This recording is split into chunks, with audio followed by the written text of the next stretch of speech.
ഇസ്രയേലും ഇറാനും തമ്മിൽ യുദ്ധം ഇപ്പോൾ കൂടുതൽ പ്രശ്നബാധിതമായിക്കൊണ്ടിരിക്കുകയാണ്. ഈ യുദ്ധത്തിലേക്ക് അമേരിക്ക കൂടി പങ്കെടുക്കാനുള്ള സാധ്യത സാർ കാണുന്നുണ്ടോ? അല്ല, യഥാർത്ഥത്തിൽ അമേരിക്കയാണ് ഈ യുദ്ധം ലീഡ് ചെയ്യുന്നത്. പക്ഷേ അമേരിക്ക നേരിട്ട് പങ്കെടുക്കുന്നില്ല എന്ന് മാത്രമേ ഉള്ളൂ. ഷിബിലി, വർഷങ്ങളായിട്ട് അമേരിക്ക ഒരു യുദ്ധത്തിലും നേരിട്ട് പങ്കെടുത്തിട്ടില്ല. ഇപ്പൊ അഫ്ഗാനിസ്ഥാനിൽ താലിബാനെതിരെ യുദ്ധം നടത്തിയാണ് ഏറ്റവും ലാസ്റ്റ് 20 കൊല്ലത്തോളം യുദ്ധം നടത്തി. അതിനുശേഷം അവർ തിരികെ പോരുകയാണ് ചെയ്തിട്ടുള്ളത്. അമേരിക്കയുടെ ഒരു സാറ്റലൈറ്റ് കൺട്രിയാണ് ഇസ്രായേൽ. ഇസ്രായേൽ അമേരിക്കയോട് പറയാതെ ഇതൊന്നും ചെയ്യുമെന്ന് നിങ്ങളാരും വിചാരിച്ചു കളയരുത്. അതുകൊണ്ട് തീർച്ചയായിട്ടും അവര് ഇസ്രായേലിൽ അമേരിക്ക പറഞ്ഞിട്ട് തന്നെയാണ് അമേരിക്കക്ക് വേണ്ടി ഇസ്രായേൽ കൂടി യുദ്ധം ചെയ്യുന്നത്. അതുകൊണ്ടാണ് ഡൊണാൾഡ് ട്രംപ് നിങ്ങൾ എത്രയും പെട്ടെന്ന് കീഴടങ്ങണം എന്നൊക്കെ പറഞ്ഞിട്ടുള്ളത്. പിന്നെ ഇതിപ്പോ വിസിബിൾ ആയിട്ടുള്ള ഒരു യുദ്ധം നമ്മളിപ്പോ കാണുന്നു എന്നേ ഉള്ളൂ. വ്യത്യാസമുണ്ട്. ഇത് വിസിബിൾ അല്ലാത്തൊരു യുദ്ധം വർഷങ്ങളായിട്ട് നടന്നുകൊണ്ടിരിക്കുകയാണ്. കാരണം അമേരിക്ക എന്ന് പറയുന്ന ഒരു രാജ്യം മറ്റെല്ലാ രാജ്യങ്ങളിലും വലിയ തോതിൽ ഇൻഫ്ലുവൻസ് ചെലുത്താൻ ശ്രമിക്കുന്നവരാണ്. ഇപ്പൊ നിങ്ങൾ ഇറാൻ എടുത്തു വെച്ച് നോക്കിയിട്ടുണ്ടെങ്കിൽ ഇറാന്റെ ഒക്കെ ജനസംഖ്യ ആകെ 10 കോടിയിൽ താഴെയാണ്. ആ ഇറാന്റെ ഭരണകൂടം എന്ന് പറയുന്നത് 1979 ഒരു റവല്യൂഷന് ശേഷം അധികാരത്തിൽ വന്നിട്ടുള്ള ആയത്തുള്ള അലി ഖമേനിയാണ്. ഈ ആയത്തുള്ള അലി ഖമേനിയുടെ ഭരണകൂടത്തിനെതിരെ ഇവർ നിരന്തരമായി പ്രവർത്തനത്തിലാണ്. എന്ന് പറഞ്ഞാൽ അവിടെയുള്ള ഇപ്പൊ കഴിഞ്ഞ തവണ തന്നെ ഉണ്ടായിട്ടുള്ള ഹിജാബ് പ്രക്ഷോഭം, ഹിജാബിന്റെ മഹ്സാ അമിനി നടത്തിയ ഒരു പെൺകുട്ടി മരിച്ചതുമായി ബന്ധപ്പെട്ട പ്രക്ഷോഭത്തെ എല്ലാം തന്നെ അമേരിക്കയും അതുപോലെ ഇസ്രായേലും ഒക്കെ ബാക്ക് ചെയ്തിട്ടുണ്ട് എന്നുള്ളതാണ് ഭരണകൂടം എന്നും പറഞ്ഞുകൊണ്ടിരിക്കുന്നത്. പിന്നെ ഈ ഇറാൻ എന്ന് പറയുന്ന ഒരു രാജ്യം അധികാരത്തിലേക്ക് വന്നപ്പോൾ തന്നെ അവർ പറഞ്ഞിരുന്നു 2 ശൈത്താന്മാരാണ് ഈ ലോകത്തുള്ളത്. അതൊന്ന് വലിയ ശൈത്താനും ഒന്ന് ചെറിയ ശൈത്താനും. അതിലൊന്ന് വലിയ ചെകുത്താനും ചെറിയ ചെകുത്താനും എന്നാണ്. ആ വലിയ ചെകുത്താൻ എന്ന് പറയുന്നത് അമേരിക്കയും ചെറിയ ചെകുത്താൻ എന്ന് പറയുന്നത് ഇസ്രായേലുമാണ്. ഇതാണ് ഒരു കാര്യം. പക്ഷെ ഇതില് നമ്മൾ അടുത്തൊരു കാര്യം എന്ന് പറയുന്നത് ഇത് തന്നെയാണ് ഇറാൻ അവർക്കെതിരെയും ചെയ്തുകൊണ്ടിരിക്കുന്നത്. ഇറാൻ ഇപ്പോ ഒരു പ്രോക്സികൾ ഉപയോഗിച്ചിട്ട് ഇവരുടെ ഗുണ്ടകൾ ഉപയോഗിച്ച് ഇറാൻ നേരെ ഇവർക്കെതിരെ ആക്രമണം നടത്തിക്കൊണ്ടിരിക്കുകയാണ്. ഇപ്പൊ ഹിസ്ബുള്ള അല്ലെങ്കിൽ ലെബനോണിലെ ഹൂത്തികൾ, അതുപോലെ തന്നെ നമുക്കറിയാലോ ഇപ്പൊ ഹമാസ്. ഈ ഹമാസിനെയൊക്കെ ഫണ്ട് ചെയ്തുകൊണ്ടിരിക്കുന്നത് ഇറാനാണ്. ഇറാൻ ലോകത്ത് നടന്നിട്ടുള്ള ഒരു തീവ്രവാദ ആക്രമണത്തെയും അപലപിച്ചിട്ടില്ലെന്ന് മാത്രമല്ല, എല്ലാ തീവ്രവാദ ആക്രമണങ്ങളെയും കൃത്യമായി ഫണ്ട് ചെയ്ത് സഹായിച്ചിട്ടുള്ള ആളുകളാണ്. മനസ്സിലായേ? അപ്പൊ അതുകൊണ്ട് ഇത് രണ്ടുപേരും അങ്ങോട്ടും ഇങ്ങോട്ടും ഫൈറ്റ് ചെയ്യാൻ തുടങ്ങിയിട്ട് കുറെ നാളായി. ഇപ്പൊ കൃത്യമായിട്ടുള്ള ഒരു യുദ്ധത്തിലേക്ക് പോയിന്നേ ഉള്ളൂ. ആ യുദ്ധം അങ്ങനെ എസ്കലേറ്റ് ചെയ്യുമെന്നൊന്നും ഞാൻ വിചാരിക്കുന്നില്ല. ഇന്നിപ്പോ യൂറോപ്യൻ യൂണിയനിലെ രാജ്യങ്ങൾ അവരോട് സംസാരിക്കുന്നുണ്ട്. അതങ്ങനെ എസ്കലേറ്റ് ചെയ്യില്ല, പക്ഷെ അത് കണ്ടിന്യൂസ്ലി പോയിക്കൊണ്ടിരിക്കും. ഏറ്റവും ഒടുവിൽ ഈ പറയുന്ന ഇറാനിലെ ഭരണകൂടം വീഴാനുള്ള എല്ലാ കാര്യങ്ങളും അവർ തന്നെ ഉണ്ടാക്കി വെച്ചിട്ടുണ്ട്. കാരണം മതാന്ധത കൊണ്ട് ഭരിക്കുന്ന ഒരു ഭരണകൂടമാണ്. അവിടെയാണ് ഏറ്റവും കൂടുതൽ വധശിക്ഷകൾ നടപ്പിലാക്കുന്നത്. അങ്ങനെ വളരെ മോശപ്പെട്ടൊരു ഭരണമാണ് അവിടെ നടന്നുകൊണ്ടിരിക്കുന്നത്. മഹ്സാ അമിനിയുടെ ഹിജാബ് ഒന്ന് തലയിൽ നിന്ന് ഇങ്ങനെ പോയിട്ടൊന്ന് മുടി കണ്ടു എന്ന് പറഞ്ഞാണ് പാവം ആ പെൺകുട്ടിയെ കൊന്ന് കളഞ്ഞത്. അതിനുശേഷമാണ് അവിടുത്തെ സ്കൂൾ കുട്ടികളടക്കം തെരുവിലടങ്ങി വലിയ പ്രക്ഷോഭം ഉണ്ടായത്. ഞാനത് മാത്യു സാമുവലിന്റെ ചാനലിലൊക്കെ ഞാൻ ആ സമയത്ത് നിരവധി വീഡിയോകൾ ചെയ്തിട്ടുണ്ട്. അപ്പൊ അതുകൊണ്ട് ഞാൻ അതിന്റെ ഡീറ്റെയിൽസിലേക്ക് പോകുന്നില്ല. പക്ഷെ ഷിബിലി പറയുന്നത് ഇതാണ് അവിടെ സംഭവിച്ചുകൊണ്ടിരിക്കുന്ന കാര്യം. ശരിക്കും ഇപ്പോൾ നടക്കുന്ന യുദ്ധത്തിൽ ശരി ആരുടെ ഭാഗത്താണ്? ഷിബിലി, ഇതില് ഈ യുദ്ധത്തിൽ നമ്മളിപ്പോ അല്ലെങ്കിൽ ഒരു കാര്യത്തെ നമ്മൾ നോക്കിക്കാണുമ്പോൾ അതിൽ ശരിയും തെറ്റും എന്നൊന്നും പറഞ്ഞ് നോക്കിക്കാണാൻ കഴിയില്ല. കാരണം ഒരു രാജ്യം എന്ന് പറയുന്നത് ഏതാണ്ട് ഒരു വ്യക്തികളെ പോലെ തന്നെയാണ്. നമുക്ക് അതിൽ ശരിയും ഉണ്ടാകാം, തെറ്റും ഒക്കെ ഉണ്ടാകാം. ഇപ്പൊ ഇസ്രായേൽ എന്ന് പറയുന്ന ഒരു ജൂതരാഷ്ട്രം സ്ഥാപിക്കപ്പെട്ടതിന് ശേഷം അതിനെ അംഗീകരിക്കാത്ത രാജ്യങ്ങളിലൊന്നാണ് ഇറാൻ എന്നൊക്കെ പറയുന്നത്. അത് 1948 അവർ ഏതാണ്ട് അന്ന് മുതൽ തന്നെ ഇത്തരത്തിലുള്ള പല അറബ് രാജ്യങ്ങളുമായിട്ട് അതിനുശേഷം യുദ്ധം ചെയ്തിട്ടുണ്ട്. പിന്നെ ഇറാനുമായിട്ട് യുദ്ധം ചെയ്തിട്ടുണ്ട്. ഇപ്പോഴും ഈ യുദ്ധത്തിൽ ഇറാന്റെ അകത്തേക്ക്, അവരുടെ റവല്യൂഷണറി ഗാർഡിന്റെ അകത്തേക്കും അവരുടെ മിലിറ്ററികളുടെ അകത്തേക്കും ഒക്കെ വളരെ കൃത്യമായി മൊസാദ് എന്ന് പറയുന്ന ഇസ്രായേലിലെ ചാരസംഘടന ഇൻഫിൽട്രേറ്റ് ചെയ്തിട്ടുണ്ട്. ഇതൊക്കെ പറയുമ്പോൾ നമ്മുടെ ഇവിടെയുള്ള ആളുകൾ മനസ്സിലാക്കേണ്ടത് ഇസ്രായേലിലെ ജനസംഖ്യ എന്ന് പറയുന്നത് 1 കോടിയിൽ താഴെയാണ്. മനസ്സിലായി? പക്ഷെ അവരുടെ സൈന്യത്തിന് വേണ്ടി അവർ കൊടുത്തേണ്ട കഴിഞ്ഞ തവണത്തെ എമൗണ്ട് എന്ന് പറയുന്നത് ഇറാൻ കൊടുക്കുന്നത് സൈന്യത്തിന് 10 ബില്യൺ ആണ്. വേറസ് അതേസമയം തന്നെ ഇസ്രായേൽ കൊടുക്കുന്നത് ഒരു വർഷം ചെലവാക്കുന്നത് 24 ബില്യൺ ആണ്. ഓക്കെ, സൈന്യവും ബാക്കിയുള്ള കാര്യങ്ങളൊക്കെ അവർക്ക് ചെറുതാണ്, പക്ഷെ അവർ ടെക്നോളജിയിൽ അത്ര അഗ്രഗണ്യന്മാരായിട്ടുള്ള ആളുകളാണ്. പിന്നെ ഇതിനേക്കാളൊക്കെ വലിയൊരു കാര്യം ഞാനിപ്പോൾ നേരത്തെ ഒരു വീഡിയോ ചെയ്തിട്ടുണ്ട്. അതായത് ഇറാൻ സൈന്യത്തിനകത്തുള്ള ചാരന്മാരെ കണ്ടുപിടിക്കുന്നതിനൊരു ഡിപ്പാർട്ട്മെന്റ് ഉണ്ടാക്കിയിരുന്നു. ആ ഡിപ്പാർട്ട്മെന്റ് തലവനെ പിന്നീട് പുറത്താക്കേണ്ടി വന്നു. കാരണം അയാൾ ഇസ്രായേലിലെ ചാരനായിരുന്നു. അപ്പൊ ഇത്തരത്തിലുള്ള നിരവധി കാര്യങ്ങൾ സംഭവിക്കുന്നുണ്ട്. അതുകൊണ്ട് യുദ്ധം എല്ലായ്പ്പോഴും തുടങ്ങിക്കൊണ്ടിരിക്കുകയാണ്. ഇതിൽ സിവിലിയനോട് ചോദിച്ച ചോദ്യത്തിന് വ്യക്തമായ മറുപടി ഉണ്ട്. ആ മറുപടി ഈ രണ്ടുപേരുടെ ഭാഗത്തും അവരുടേതായിട്ടുള്ള നിക്ഷിപ്ത താല്പര്യങ്ങളുണ്ട്. മനസ്സിലായി? ശരി തെറ്റൊന്നുമില്ല. ഇപ്പൊ അമേരിക്കയും ഇസ്രായേലും എന്ന് പറയുന്ന, അമേരിക്ക എന്ന് പറയുന്ന ഒരു രാജ്യം, ആ രാജ്യം അതിന്റെ സാറ്റലൈറ്റ് കൺട്രികൾ ഉപയോഗിച്ചിട്ട് ലോകത്തുള്ള മിക്ക ഭരണകൂടങ്ങളെയും നിയന്ത്രിക്കാനും അവിടെയൊക്കെ അധികാരം പിടിച്ചെടുക്കാനൊക്കെ അവർ പലപ്പോഴും ശ്രമിക്കാറുണ്ട്. ഇപ്പൊ പാകിസ്ഥാനിലുള്ള ഇടപെടലുകൾ അവർ നിരന്തരമായി നടത്തിക്കൊണ്ടിരിക്കുകയാണ്. മനസ്സിലായി. അഫ്ഗാനിസ്ഥാനിലുള്ള ഇടപെടലുകൾ നടത്തിക്കൊണ്ടിരിക്കുകയാണ്. താലിബാൻ ഏറ്റവും ആദ്യം ഫണ്ട് കൊടുത്ത് വളർത്തിയതവരാണ്, പിന്നെ അവർക്ക് തന്നെ എതിരായി. ഇപ്പൊ ബംഗ്ലാദേശിലെ ഇലക്ഷനിൽ ഷെയ്ഖ് ഹസീനെ പുറത്താക്കാൻ അവർ സഹായിച്ചു എന്നുള്ള വലിയ ആരോപണമുണ്ട്. തെരഞ്ഞെടുപ്പുകളിൽ പോലും ജമാഅത്തെ ഇസ്ലാമിയുടെ ആളുകളുമായിട്ട് അമേരിക്ക കൂടിക്കാഴ്ച നടത്തിയിട്ടുന്നുണ്ട്. അത്തരത്തിൽ ഒരു സാമ്രാജ്യത്വമാണ് അമേരിക്ക എന്ന് പറയുന്നത്. അവരുടെ സാറ്റലൈറ്റ് കൺട്രിയാണ് ഇസ്രായേൽ. അവർ ഇത്തരത്തിലുള്ള നിരവധി കാര്യങ്ങൾ ചെയ്തുകൊണ്ടിരിക്കുകയാണ്. പക്ഷേ ഇതിൽ നമ്മൾ അവരെ മാത്രമായി കുറ്റപ്പെടുത്താൻ കഴിയാത്തതിന്റെ കാര്യം, തൊട്ടപ്പുറത്ത് നമ്മൾ ഇറാനിലേക്ക് നോക്കുമ്പോഴുള്ള വിഷയം എന്താ? ഇറാനിൽ ഇപ്പോ ഈ പറയുന്ന ആയത്തുള്ള അലി ഖമേനിയുടെ ഭരണകൂടം വന്നതിന് ശേഷം 1979 വന്നതിന് ശേഷം ഒരു മതാടിസ്ഥാനത്തിൽ മതത്തിന്റെ മാത്രം ഈ പറയുന്ന പോലെ ഖുറാന്റെ ഇസ്ലാമിക് സ്റ്റേറ്റ് ലോകം മുഴുവൻ വരണമെന്ന് വിചാരിക്കുന്ന ആളുകളാണ്. പക്ഷെ അവർക്ക് അവിടെ തന്നെ മാനേജ് ചെയ്യാൻ പറ്റാത്തതുകൊണ്ടാണ് അവരിപ്പോൾ പുറത്തേക്ക് ഇറങ്ങാത്തത്. പക്ഷെ അവർ ലോകം മുഴുവൻ ഫണ്ട് ചെയ്തുകൊണ്ടിരിക്കുകയാണ്. എല്ലാ ഭീകരവാദികൾക്കും തീവ്രവാദികൾക്കും ഒക്കെ അവർ നിരന്തരമായി ഫണ്ട് കൊടുത്തുകൊണ്ടിരിക്കുകയാണ്. ഇതിനേക്കാളൊക്കെ വലിയ പ്രശ്നം എന്ന് പറയുന്നത് അവരുടെ രാജ്യത്തുള്ള ജനങ്ങളെ അവർ ദ്രോഹിച്ചുകൊണ്ടിരിക്കുകയാണ്. അതിനാണ് ഞാൻ മഹ്സ അമിനിയുടെ ഉദാഹരണം പറഞ്ഞത്. അതൊക്കെ ഒരു കൊലപാതകമല്ല, അങ്ങനെ നിരവധി കൊലപാതകങ്ങൾ അവിടെ നടന്നിട്ടുണ്ട്. എന്ന് പറഞ്ഞാൽ ഒരു ഏകാധിപത്യ ഭരണകൂടം അവിടെ നടക്കുകയാണ്. അത് ഇസ്ലാമിന്റെ പേരിലാണ്. ഞങ്ങൾ ഖുറാൻ അനുസരിച്ച് ശരിയായ നിയമങ്ങൾ അനുസരിച്ച് നടത്തിക്കൊണ്ടിരിക്കുകയാണെന്നാണ് അവർ പറയുന്നത്. അവർ ഷിയകളുടെ രാജ്യമാണ്. അത് മുസ്ലിംസിൽ പക്ഷേ അറിയാലോ, ഷിയ സുന്നി വിഭാഗങ്ങളിൽ ഷിയകൾ ഏറ്റവും കൂടുതലുള്ള 97% അവരുള്ള ഒരു രാജ്യമാണത്. ഏറ്റവും വലിയ സുന്നി രാജ്യം സൗദി അറേബ്യയാണ്. സൗദി അറേബ്യക്ക് അവരെതിരായത്. സൗദി അറേബ്യയും അവരുമായിട്ട് വലിയ പ്രശ്നങ്ങൾ നിലനിന്നിരുന്നു. അപ്പൊ ഇതിന്റെ പിന്നിലുള്ള പ്രശ്നം അവിടെ നടക്കുന്ന ഭരണം, ആയത്തുള്ള അലി ഖുമൈനിയുടെ ഭരണം അങ്ങേയറ്റം മനുഷ്യത്വ വിരുദ്ധമായിട്ടുള്ള ഒരു ഭരണകൂടമാണെന്നുള്ള കാര്യത്തിൽ നമുക്ക് തർക്കം ഇല്ല. പക്ഷെ ആ ഭരണകൂടത്തെ മാറ്റേണ്ടത് അവിടെ നിന്നുള്ള ജനങ്ങളിൽ നിന്ന് തന്നെയുള്ള എതിർപ്പ് ഉയർന്നു വന്ന് മാറ്റേണ്ടതാണ്. മനസ്സിലായോ? അപ്പൊ അങ്ങനെ മാറ്റാൻ വേണ്ടിയിട്ടുള്ള പരിശ്രമങ്ങൾക്ക് അമേരിക്കയുടെ ഇസ്രായേലിലേക്ക് പിന്തുണയുണ്ട്. ഇപ്പൊ അവിടെ നിന്ന് പോന്നിട്ടുള്ള ചില ജേർണലിസ്റ്റുകൾ, ഇപ്പൊ ഞാൻ അവരുടെ പേര് വിട്ടുപോയി, ഞാൻ കഴിഞ്ഞ വീഡിയോയിലൊക്കെ പറഞ്ഞിട്ടുണ്ട്, നേരത്തെയുള്ള വീഡിയോയിൽ. ആ ജേർണലിസ്റ്റുകളിൽ പലരും അഭയം തേടിയിട്ടുള്ളത് അമേരിക്കയിലാണ്. അമേരിക്ക അവർക്ക് ഒഫീഷ്യലി തന്നെ അഭയം കൊടുത്തിട്ടുണ്ട്. അവർ അവിടെ നിന്ന് ചെയ്ത വീഡിയോകൾക്ക്, അവരുടെ സോഷ്യൽ മീഡിയ പ്ലാറ്റ്ഫോമുകൾക്ക് വലിയ തോതിൽ റീച്ചുണ്ട്. ഇറാനിൽ അവർ വലിയ തോതിൽ സ്വാധീനം ചെലുത്തിക്കൊണ്ടിരിക്കുകയാണ്. നിങ്ങളിപ്പോൾ സോഷ്യൽ മീഡിയയിലൊക്കെ എടുത്തു നോക്കിയാൽ ഇറാനിൽ നിന്ന് പലായനം ചെയ്ത് അമേരിക്കയിലോ ബ്രിട്ടനിലോ കാനഡയിലോ ഒക്കെ ജീവിക്കുന്ന നിരവധി ആളുകളെ കാണാം. അവരെല്ലാവരും തന്നെ എത്ര സുന്ദരമായ ലോകമാണ് ഞാനിപ്പോൾ കാണുന്നത്. അവിടെയാണെങ്കിൽ നിങ്ങൾ സ്ത്രീകൾ ഡ്രസ്സ് ധരിക്കുന്നതിന് പ്രത്യേക കോഡുണ്ട്. അത് നോക്കാൻ വേണ്ടി മാത്രം ഒരു പോലീസിങ് സംവിധാനമുണ്ട്. ഒന്ന് ആലോചിച്ച് നോക്കും, ലോകത്ത് എവിടെയെങ്കിലും ഇത്തരത്തിലുള്ള വിവരക്കേടുകളുണ്ടോ? ഇപ്പൊ ചെയ്തേക്കുന്നത് ഹിജാബ് ധരിക്കാതെ ആളുകൾ പുറത്തേക്ക് ഇറങ്ങുന്നതിന് അവർക്ക് തടയാൻ പറ്റുന്നില്ല, പേടിച്ചിട്ട്. കാരണം അങ്ങനെയുള്ള ആളുകളെ ആക്രമിക്കുന്നുണ്ട്. ഹിജാബ് ധരിക്കാതെ ഇറങ്ങുന്ന സ്ത്രീകളെ യോഗട്ടൊക്കെ വെച്ച് ആക്രമിക്കുന്ന ദൃശ്യങ്ങൾ നിങ്ങൾക്ക് വീഡിയോയിൽ കിട്ടും, ഇൻസ്റ്റാഗ്രാമിലേക്ക് കിട്ടും, ഫേസ്ബുക്കിലേക്ക് കിട്ടും. ഞാൻ പറഞ്ഞത് അത്തരത്തിൽ ആളുകൾ ആക്രമിക്കുന്നുണ്ട്. പക്ഷേ ആ വലിയ പ്രക്ഷോഭത്തിന് ശേഷം ഇറാൻ ഭരണകൂടം ഒന്ന് തണുത്തു. കാരണം എന്താ വെച്ചിട്ടുണ്ടെങ്കിൽ ക്യാമറകൾ ഫിറ്റ് ചെയ്തേക്കാണ്. എന്നിട്ട് നിങ്ങൾ ഇപ്പൊ ഹെൽമെറ്റ് വെക്കാതെ പോയ പോലെ, ഹിജാബ് ധരിക്കാതെ പോയാൽ ഫൈൻ ഈടാക്കും. ഓക്കെ, ഒരു സ്ത്രീക്ക് പരപുരുഷ ബന്ധം ആരോപിക്കപ്പെട്ടാൽ വധശിക്ഷയാണ്. ലോകത്തെ ഏറ്റവും കൂടുതൽ വധശിക്ഷ നടപ്പാക്കുന്ന ഒരു രാജ്യമാണ് ആയത്തുള്ള അലി ഖമേനിയുടെ. അവിടെ ഉണ്ടായിരുന്ന നേരത്തെയുള്ള പ്രസിഡന്റ് കൊല്ലപ്പെട്ടത് നിങ്ങൾക്കറിയാം. അവിടെ മികച്ച ഹെലികോപ്റ്ററുകൾ ഇല്ലാത്തതുകൊണ്ടാണ് കൊല്ലപ്പെടലുണ്ടായത്. ഓക്കെ, ഏറ്റവും പുതിയ പ്രസിഡന്റ് വന്നിട്ടുണ്ട് പേഴ്സ്വാൻ. അപ്പൊ പ്രധാന പ്രൈം മിനിസ്റ്റർ വന്നിട്ടുണ്ട്. ഇതിന്റെ എല്ലാത്തിന്റെയും മുകളിലാണ് എന്ത് ആയത്തുള്ള അലി ഖമേനി. അദ്ദേഹത്തിന് തെരഞ്ഞെടുപ്പ് ഒന്നുമില്ല, ഒരു ഏകാധിപത്യ ഭരണമാണ്. മതഭരണകൂടങ്ങൾ എവിടെയൊക്കെ ഉണ്ടോ അവിടെ എല്ലാം വലിയ തോതിലുള്ള ഇസ്രയേലും ഇങ്ങനത്തെ കാര്യങ്ങളിൽ ആക്രമിക്കുന്ന ലോക നിയമങ്ങളോ പാലിക്കാത്ത രാഷ്ട്രം കൂടി എല്ലാവരും. അല്ല, ഇസ്രായേലിലെ ലോക നിയമങ്ങളൊന്നും പാലിക്കണം. ലോക നിയമങ്ങൾ ആരാണ് പാലിക്കുന്നത്? ഒരു രാജ്യവും ഇപ്പൊ പാലിക്കണമെന്ന് നിർബന്ധമില്ല. ഇപ്പൊ ഏറ്റവും വലിയ തമാശ എന്താണെന്ന് വെച്ചിട്ടുണ്ടെങ്കിൽ, എനിക്ക് ഒരു വാർത്ത വായിച്ച് ചിരിച്ചു പോയായിരുന്നു. അതായത് ഇസ്രായേൽ പ്രധാനമന്ത്രി ബെഞ്ചമിൻ നെതന്യാഹുവിനെതിരെ അറസ്റ്റ് വാറന്റ് പുറപ്പെടുവിച്ചെന്നാണ്. ആര്?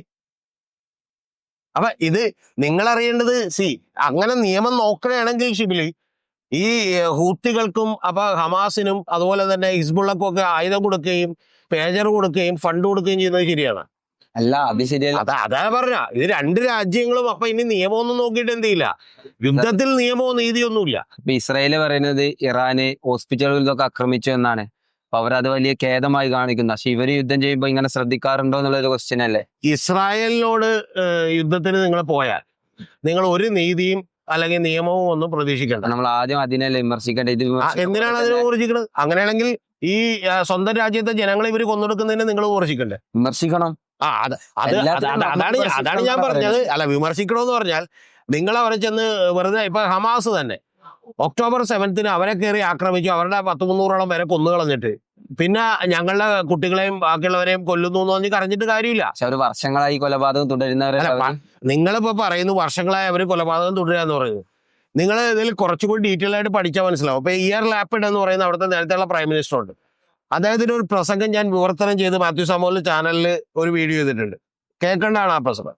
അദ്ദേഹം പറയുന്നത് ഞങ്ങൾ ഇന്ന് യുദ്ധം നിർത്താൻ തയ്യാറാണെന്നാണ്.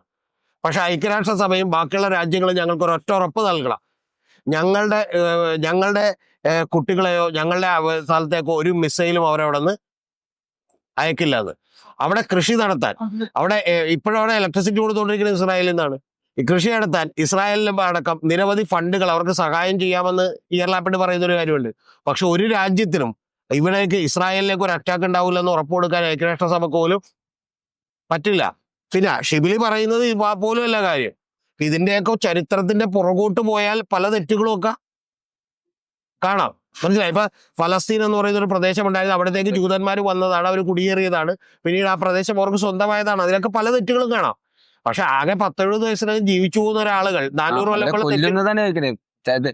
എങ്ങനെ വന്നാലും ഈ ആശുപത്രികൾ ഇതും ഒരു ഇതില്ലാതെ തകർക്കുന്നത് തെറ്റന്നല്ല. അപ്പൊ ഇങ്ങോട്ട് കയറി 300 പേരെ ആക്രമിച്ചതല്ലേ ആദ്യം തെറ്റാണ്. അപ്പൊ തിരിച്ചടി.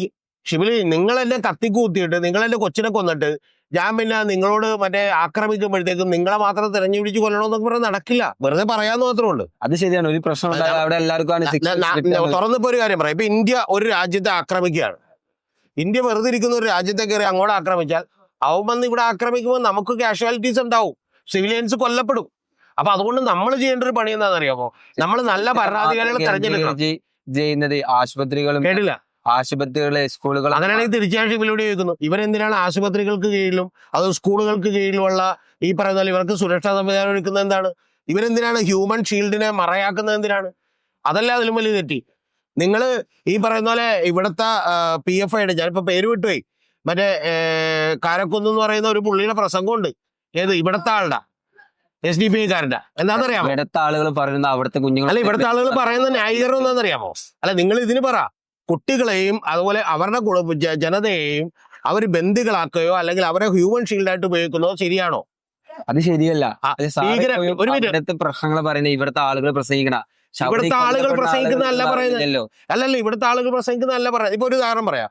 സിഖുകാരുടെ കേന്ദ്രമായിട്ടുള്ള സുവർണക്ഷേത്രം, ഈ സുവർണക്ഷേത്രം ഭിന്ദ്രപാല പിടിച്ചടക്കുകയും അതിനകത്ത് ആയുധം വെക്കുകയും ചെയ്താൽ പിന്നെ ഇന്ത്യൻ സൈന്യത്തിന് അങ്ങോട്ട് കയറിയേ പറ്റൂ. അപ്പൊ നിങ്ങൾ പറയരുത് ക്ഷേത്രം ആക്രമിച്ചെന്ന് പറയരുത്. ഇത് തന്നെയാണ് ഹമാസിന്റെ കാര്യത്തിൽ നടക്കുന്നത്. ഹമാസിന്റെ ബങ്കറുകളും തുരങ്കങ്ങളും എല്ലാം ഉണ്ടാക്കിയിട്ടുള്ളത് ഇതുപോലെയുള്ള സ്കൂളുകൾക്ക്, ഹോസ്പിറ്റലുകളുടെ താഴെയാണ്. ആ താഴെ ഉണ്ടാക്കുമ്പോൾ സ്വാഭാവികമായിട്ടും അതിനെ ആക്രമിക്കേണ്ടി വരും. അതിൽ തെറ്റില്ല. പിന്നെ ഇവിടെ നിന്നുള്ള ആളുകൾ പോലും പ്രസംഗിക്കുന്നതിന്റെ ഒരു കാര്യം പറഞ്ഞതെന്ന് വെച്ചാൽ ഈ ഹമാസിനെ അനുകൂലിക്കുന്ന ആളുകളുടെ പ്രസംഗം നമുക്ക് ശരിയായിട്ട് എടുക്കാമല്ലോ. ആ പ്രസംഗത്തിൽ ഒരു പുങ്കവൻ വന്ന് പ്രസംഗിക്കുന്നത് നമ്മുടെ ചാനലിൽ വീഡിയോകളൊക്കെ ഉണ്ട്. ഇതെല്ലാം ശരിക്കും പറഞ്ഞിട്ടുണ്ടെങ്കിൽ നമ്മളൊരു ഇൻവെസ്റ്റ്മെന്റ് ആയി കാണണമെന്നാണ്. ആര്? കുട്ടികളും മറ്റേ സ്ത്രീകളും ഒക്കെ മരിച്ചു പോകുന്നത്. മനസ്സിലായി? ഇസ്ലാമിക് സ്റ്റേറ്റ് സ്ഥാപിക്കാനുള്ളതിന്റെ ഇൻവെസ്റ്റ്മെന്റ് ആയി കാണണമെന്നാണ്. ഒരു കാര്യം, ആദ്യം ഷിബിലി എന്നെ എന്ത് ചെയ്യുന്നു?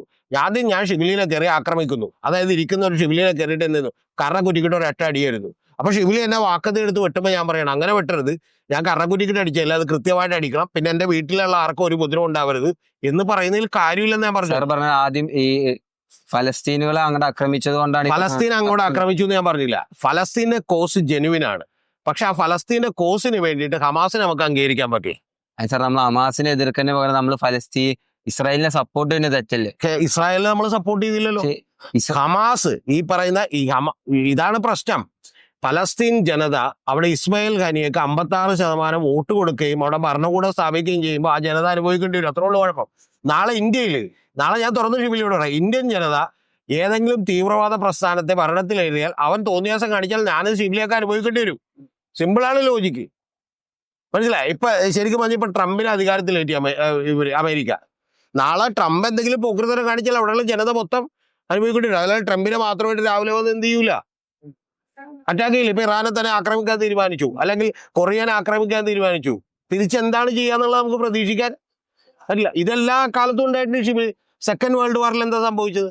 ഹിരോഷിമയിൽ നാഗസാക്കിയിലും ബോംബിട്ട് മരിച്ചുപോയ ആയിരക്കണക്കിന് ആളുകൾക്ക് ഇതായിട്ട് വല്ല ബന്ധം ഉണ്ടായിരുന്നോ? അല്ല, ഇതെല്ലാ കാലത്തും സംഭവിക്കും. അതിനെ ഞാൻ ന്യായീകരിച്ചതല്ല, അതിലേക്ക് ദുഃഖമുണ്ട്. ന്യായീകരിക്കുന്ന പോലെ പറഞ്ഞത് അല്ല, അത് തെറ്റുണ്ട്, അത് പ്രശ്നമില്ല. നിങ്ങൾ അല്ല, അതിൽ ന്യായീകരിച്ചായിട്ട് നിങ്ങൾക്ക് തോന്നുന്നത് നിങ്ങൾ ആദ്യം ചെയ്തതന്നെ വിമർശിക്കാത്തതുകൊണ്ടാണ്.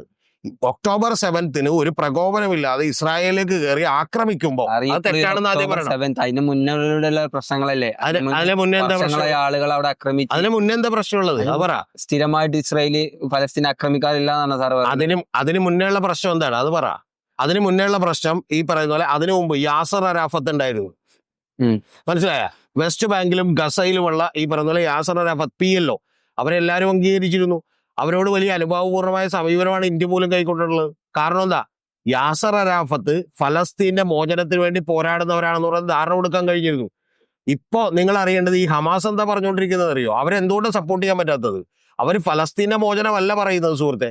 അവർ പറഞ്ഞുകൊണ്ടിരിക്കുന്നത്, യാഹിയ സിൻവർ പറയുന്നത്, ഫലസ്തീനും ഇസ്രായേലും ഒരു തുടക്കം മാത്രമാണ്, ഇത് കഴിഞ്ഞാൽ ലോകം മുഴുവൻ ഞങ്ങൾ ഇസ്ലാമിക് സ്റ്റേറ്റ് ആക്കുമെന്നാണ്. ആരംഭം ചെയ്യുന്നത് ഫലസ്തീന്റെ ഒരു കോഴ്സിനെ ഹമാസിലേക്ക് മാത്രം. ഫലസ്തീനെ കോഴ്സിന് നമുക്ക് അങ്ങനെ എടുക്കാൻ പറ്റില്ല ഇനി.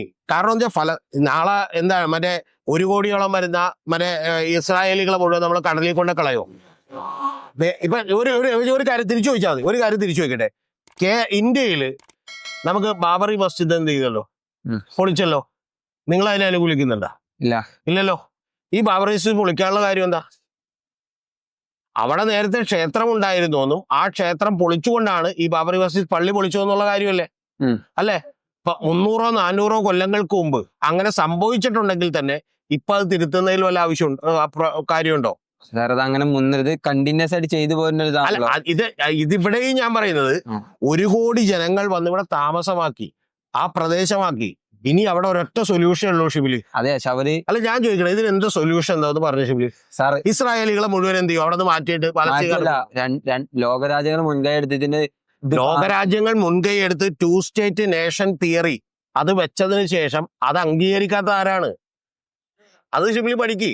അത് അംഗീകരിക്കാത്തത് ഫലസ്തീനാണ്, ഫലസ്തീൻ അതോറിറ്റീസ് ആണ്. ആ അതോറിറ്റികൾ എന്ന് പറഞ്ഞാൽ ഹമാസിന്റെ കീഴിലാണ്. അതുകൊണ്ടാണ് ചെയ്യാത്തത്. സാർ അതോറിറ്റീസ് എന്ന് പറയുമ്പോൾ അവിടെയുള്ള കുറച്ച് ആളുകൾ, പക്ഷെ നമ്മൾ അതിർത്ത് എല്ലാരും ആ ആളുകളിലേക്ക് കെട്ടരുത്. അവര് എല്ലാ ആളുകളിലേക്ക് കിട്ടുന്നില്ല, കിട്ടിയില്ലല്ലോ. പക്ഷെ അത് ഫലസ്തീൻ എന്ന് പറയുമ്പോൾ അവിടുത്തെ ഭരണകൂടത്തല്ലേ നമുക്ക് കാണാൻ പറ്റുള്ളൂ.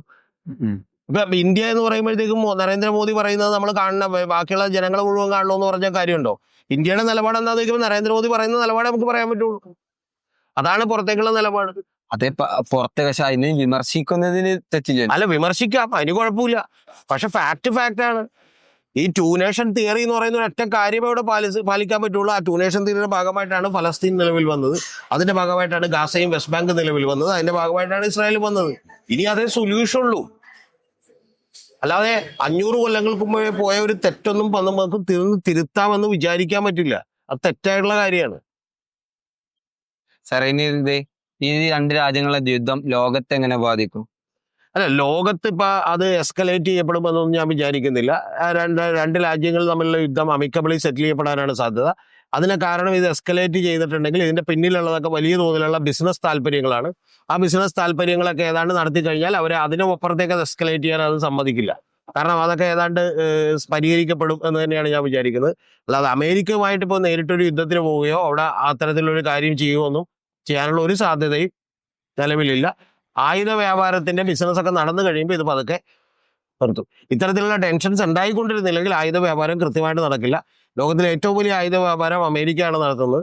അവർ പലരും വഴിയും ഇത്തരം ബിസിനസ്സുകൾ നടത്തിക്കൊണ്ടിരിക്കുകയാണ്. ഇസ്രായേലിന് കൊടുത്തിട്ട് ഇസ്രായേൽ വഴി ചിലർക്ക് വെക്കും, അവരുടെ എതിരാളികൾക്ക് വെക്കും. ഇനി അല്ല, അമേരിക്കക്ക് നേരിട്ട് കൊടുക്കാൻ പറ്റുന്നവർക്ക് അത് നേരിട്ട് കൊടുക്കും. അതിനപ്പുറത്തേക്കൊന്നും ഇതിന് സംഭവിക്കാനില്ല.